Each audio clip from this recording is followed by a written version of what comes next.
তত্ত্বচান আশ্বস্ত হয়ে হাসল। ও তোমইতে পড়াবে, কি চমৎকার ভাবনা। আমি যখন তোমইয়ের দিদিমণি হব, ও বলতে শুরু করলো।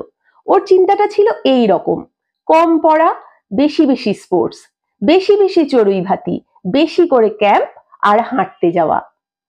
শুনে হেডমাস্টার মশাই ভারী পুলকিত হলেন।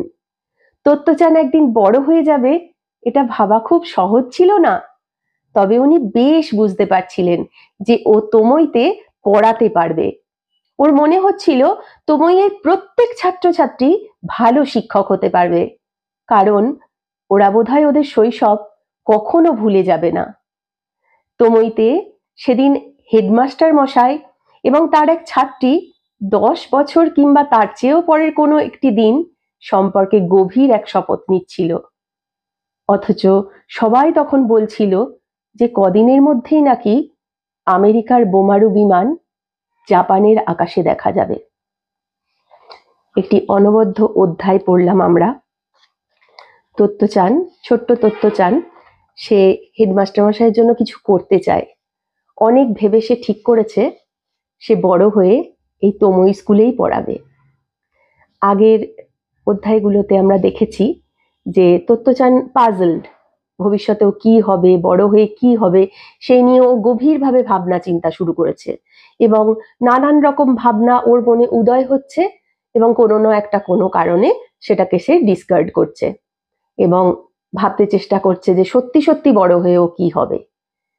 তারপর অনেক কিছু ভাবার পর ও ওর প্রিয় এই তোমই স্কুলে পড়াবে, টিচার হবে, এটাই মনস্থ করেছে। এবং ওর সব থেকে কাছের মানুষ হেডমাস্টার মশাইকে সেই কথাটা শেয়ার করছে ও।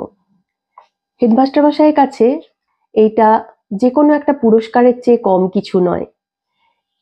একটি ছোট্ট মেয়ে যাকে অন্য একটি স্কুল থেকে বিতাড়িত করা হয়েছিল, সে এই স্কুলে এসে নতুন করে একটা জগৎ পেয়েছে, নতুন করে একটা দিশা পেয়েছে, এবং এত ভালোবেসেছে এই স্কুলকে, এবং এত অনুপ্রাণিত হয়েছে হেডমাস্টার মশাইকে দেখে যে সে এখানে টিচার হতে চায় ভবিষ্যতে।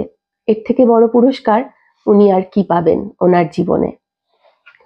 যখন এই সমস্ত ঘটনাগুলি ঘটছে তখন কিন্তু দ্বিতীয় বিশ্বযুদ্ধ বেশ ভয়াবহ আকার নিয়েছে, অনেক দূর এগিয়ে গিয়েছে, এবং বিভিন্ন জায়গায় কানাঘুষো শোনা যাচ্ছে যে আমেরিকার বোমারু বিমান জাপানের আকাশে এবার দেখা যাবে।